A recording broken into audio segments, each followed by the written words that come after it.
आपने speed reading सुना होगा, यानी कि तेजी से पढ़ने की कला। आपने स्पीड डेटिंग भी सुना होगा, पता नहीं कितना स्पीड डेटिंग करते हैं ये मुझे नहीं पता, लेकिन आज हम सुनने वाले हैं स्पीड किलिंग कैंसर के बारे में। जी हाँ, पैनक्रियाटिक कैंसर ये सबसे स्पीड से किल करने वाले यानी कि जानलेवा और घातक कैंसर है। कहा जाता है कि पैनक्रियाटिक कैंसर होने के बाद सबसे कम लाइफ स्पैन बताया जाता है। और वैसे भी पैनक्रियाटिक कैंसर की एक खासियत होती है जो हमारे लिए बिल्कुल भी अच्छी नहीं है, इसका डायग्नोसिस बहुत लेट होता है। आमतौर पर पैनक्रियाटिक कैंसर इनिशियली कोई लक्षण नहीं देता, काफ़ी देर तक कोई लक्षण नहीं देता और सडनली पता चलता है कि काफ़ी तेज़ी से बढ़ता हुआ काफ़ी बड़ा कैंसर है जो फैल रहा है। सो ये जो पैनक्रियाटिक कैंसर है, क्या ये सभी को हो सकता है? जी हाँ, ये पैनक्रियाटिक कैंसर किसी को भी हो सकता है। इसलिए हर किसी ने ये वीडियो को आखिर तक देखना ज़रूरी है, क्योंकि आज मैं आपको बताने जा रहा हूँ कुछ खास वार्निंग साइंस जो पैनक्रियाटिक कैंसर की ओर इशारा करते हैं, ताकि आप अर्ली डायग्नोसिस कर सके।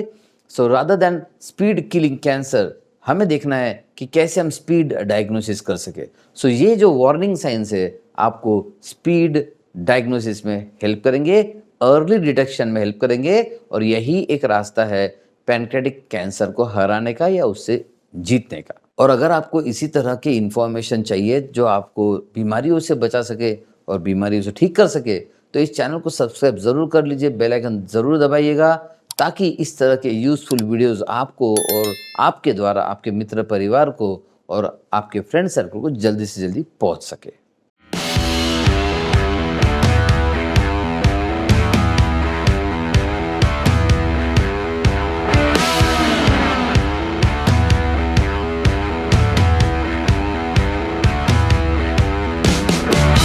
तो चलिए देखते हैं पैनक्रियाटिक कैंसर को और ज़्यादा नज़दीक से देखते हैं। पैनक्रियाटिक कैंसर एक तेज़ी से बढ़ने वाला कैंसर है, इसका प्रमाण भी बढ़ते जा रहा है और जब ये हो जाता है उसके बाद इसकी स्पीड भी ज़्यादा रहती है। अब पैनक्रियाटिक कैंसर होने के कारण बहुत सारे हो सकते हैं। एक तो सबसे इम्पोर्टेंट है क्रॉनिक पैनक्रियाटिस का कॉम्प्लिकेशन के रूप में पैनक्रियाटिक कैंसर को देखा गया है। इसके अलावा एक्यूट पैनक्रियाटिस, नेक्रोटाइजिंग पैनक्रियाटिस या पैनक्रियाटिस की कोई इंजरी हो जाती है तो उससे भी पैनक्रियाटिक कैंसर का खतरा ज़्यादा बना रहता है। अगर कुछ स्मोकिंग या फिर टोबैको च्यूइंग की हैबिट है या अल्कोहल की हैबिट है, वो भी पैनक्रियास को स्ट्रेस करके पैनक्रियाटिस कैंसर को तैयार कर सकते हैं। इसके अलावा खान पान की जो इरेगुलरिटीज होती है, जंक फूड होता है या इंसेक्टिसाइड पेस्टिसाइड भरा खाना होता है या फिर हार्मोन्स के इंजेक्शन वाला नॉनवेज होता है, ये सब चीज़ों से अगेन पैनक्रियास पर स्ट्रेस पड़ता है और पैनक्रियाटिक कैंसर की संभावना बनी रहती है। अब हमने देखा कि पैनक्रियाटिक कैंसर किन लोगों को ज़्यादा हो सकता है, और आप देखेंगे जब हम वार्निंग साइंस लेंगे, 11 वार्निंग साइंस है, और मैं आपको बता दूं आखिरी जो साइन है इतना कॉमन है कि आप सोचेंगे सर क्या सभी ने एक बार पैनक्रियाटिक कैंसर की जांच कर लेनी चाहिए। तो चलिए देखते हैं, ज़्यादा वक्त न गवाते हुए सीधा सीधा देखते हैं क्या है वार्निंग साइंस पैनक्रियाटिस के। कुछ कॉमन है, कुछ अनकॉमन है, कुछ रेयर है, कुछ बहुत कम लोगों में देखे जाते हैं और कुछ ऐसे हैं जो शायद हर किसी पेशेंट में देखे जाते हैं या ज़्यादातर लोगों में देखे जाते हैं। तो मैं पहले से वार्निंग साइंस बताने के पहले एक वार्निंग दे दूं, एक लक्षण होना मतलब पैनक्रियाटिक कैंसर नहीं होता। ये 1, 2, 3, 4 ऐसे 3-4 लक्षणों का एक जमावड़ा होता है, एक ग्रुप बनता है, उसके बाद शायद कैंसर की संभावना होती है। सो एक लक्षण है तो डरना नहीं है, केयरफुल ज़रूर होना है।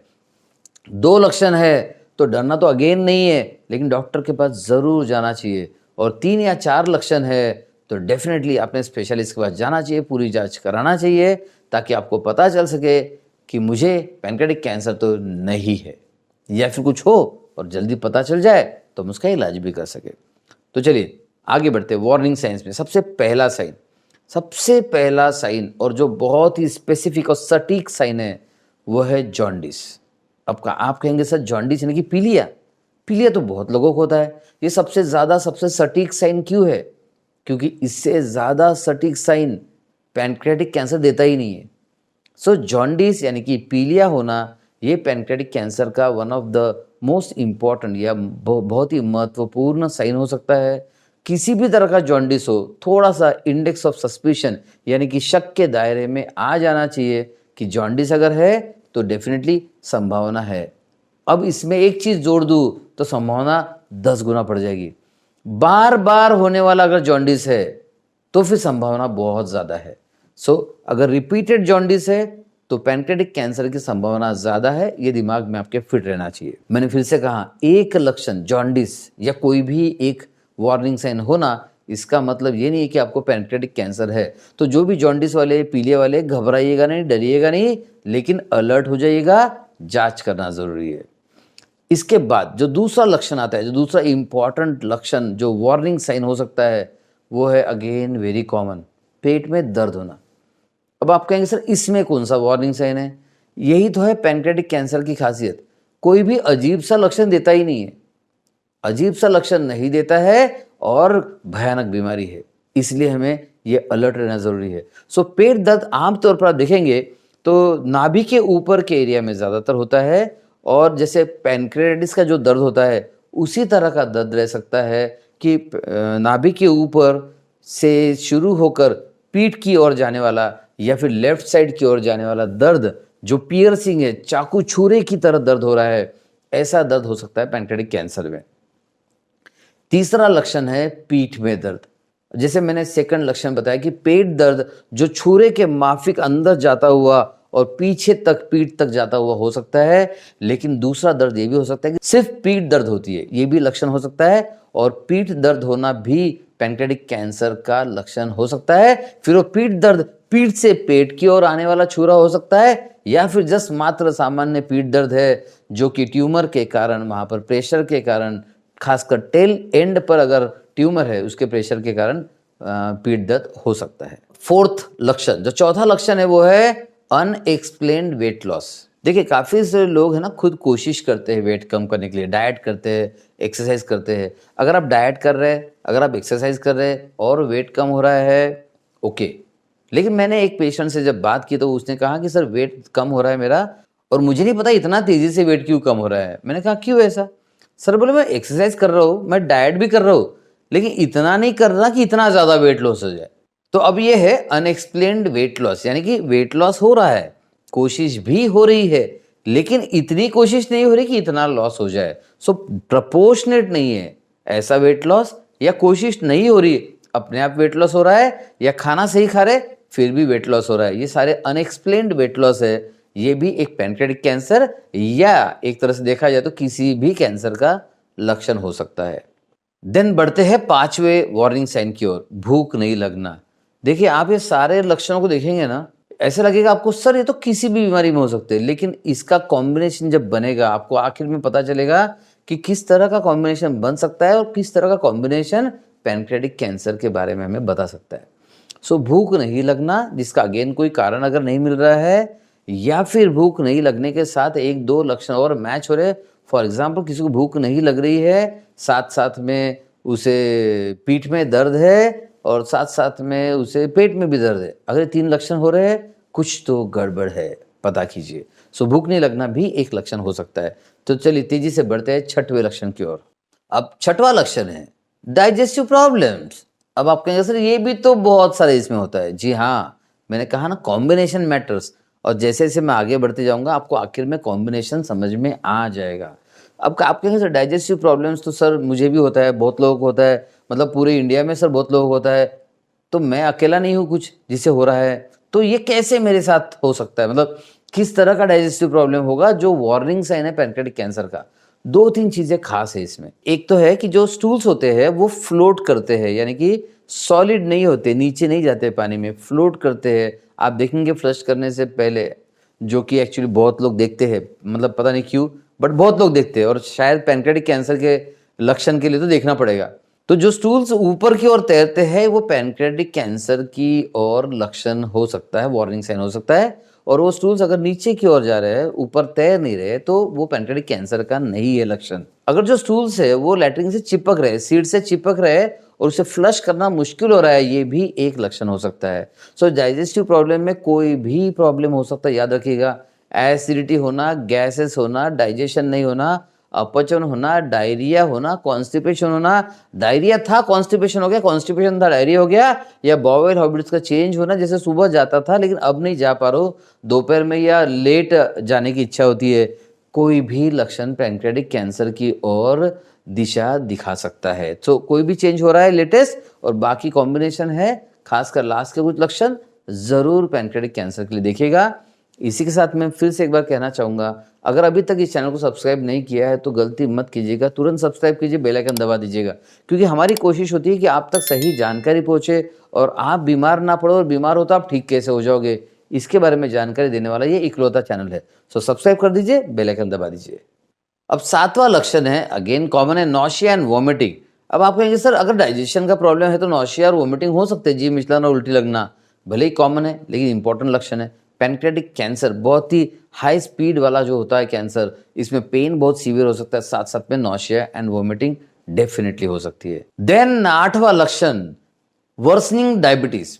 देखिए अर्ली ऑनसेट डायबिटीज यानी कि डायबिटीज नहीं था और आ गया, कम उम्र में आ गया, ये भी पैनक्रियाटिक कैंसर का लक्षण हो सकता है। या फिर डायबिटीज था लेकिन अभी तेजी से बढ़ना शुरू हो गया, कंट्रोल था अनकंट्रोल हो गया, ऐसा कुछ बदलाव आता है तो वो भी पैनक्रियाटिक कैंसर की ओर अंदेशा कर सकता है। सो डायबिटीज में किसी भी तरह का चेंज हो या न्यू डायग्नोसिस हो, pancreatic cancer can be one of the sign, यानी कि डायबिटीज ये पैनक्रियाटिक कैंसर का एक वार्निंग साइन हो सकता है। 9th पॉइंट अगेन बहुत अनयूजुअल है लेकिन सोनोग्राफी में काफी कॉमनली मिलता है। मुझे 15 साल पहले का एक केस याद है, 15-17 साल हुए होंगे, एग्जामिन करते हुए पता चला कि लीवर काफी बड़ा है।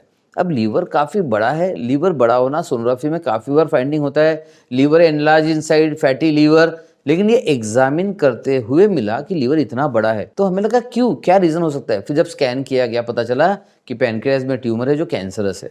सो लीवर का साइज बड़ा होना या गॉल ब्लैडर में कुछ प्रॉब्लम होना, समस्या होना, या गॉल ब्लैडर का साइज बड़ा होना, ये भी पैनक्रियाटिक कैंसर का एक लक्षण हो सकता है। देन 10वां लक्षण, ब्लड क्लॉट्स बनना। अब ये टिपिकली ब्लड क्लॉट्स हार्ट और ब्रेन वाले नहीं है, शरीर में कहीं भी अगर खून की गुठली बन रही है तो ये पैनक्रियाटिक कैंसर का लक्षण हो सकता है। अब ये कॉमन नहीं है, थोड़ा सा अनकॉमन है, इसलिए ये अगर ऊपर के किसी भी लक्षण के कॉम्बिनेशन में है, अब आपको समझ में आएगा कि डायग्नोसिस किस तरह से होगा। अगर खून की गुठलियां थक्के बन रहे हैं, स्किन में कहीं पर भी दिख रहे हैं और ऊपर के 1-2 लक्षण है या नीचे का भी लक्षण है, तो ये पैनक्रियाटिक कैंसर की ओर अंदेशा दे सकता है। इसलिए मैंने कहा था जो आखिर तक देखेगा उसे सबसे ज्यादा फायदा होगा। और ये एक लक्षण है जो किसी की भी कॉम्बिनेशन में दिखे आपको तो जरूर हाई अलर्ट एंटीना खड़ा हो जाना चाहिए आपका कि कहीं ये पैनक्रियाटिक कैंसर तो नहीं। अब है जो 11वां पॉइंट, मैंने कहा था कि बहुत कॉमन है, सबसे इंपॉर्टेंट है। देखिए काफी लोग कहते हैं कि सर कुछ प्रॉब्लम तो नहीं है लेकिन वीकनेस है। अब इस लक्षण का महत्व क्या है। देखिए वीकनेस बिना किसी कारण के तो होना ही नहीं चाहिए, हो रहा है मतलब गड़बड़ है। गड़बड़ है में बहुत सारी चीजें हो सकती है, सिंपल डायबिटीज भी हो सकता है, किडनी प्रॉब्लम भी हो सकता है, या फिर कैंसर भी हो सकता है।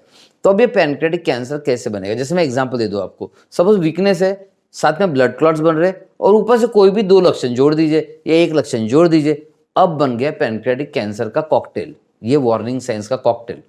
तो अगर इस तरह के लक्षण है, खासकर ग्रुप आ रहा है 3 या 4 लक्षणों का, ये वार्निंग साइंस का, तो पैनक्रियाटिक कैंसर होने की संभावना बहुत ज्यादा है। अगर गलती से पैनक्रियाटिक कैंसर नहीं मिला तो दूसरा कोई ना कोई बीमारी मिलने की संभावना बहुत ज्यादा है। सो आप प्रॉपर डॉक्टर को दिखाइए, proper blood check, sonography, CT scan, MRI जो भी बताया जाता है कीजिए।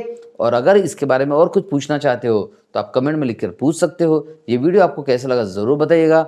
और किसी बीमारी के वार्निंग साइंस अगर आपको चाहिए तो आप नीचे कमेंट में लिख सकते हो। आपको अगर कोई वार्निंग साइंस चाहिए या किसी तरह का वीडियो चाहिए या किसी खास बीमारी का जेनेटिक और जड़ से इलाज क्या हो सकता है, अगर ये चाहिए आप कमेंट में जरूर लिखिएगा।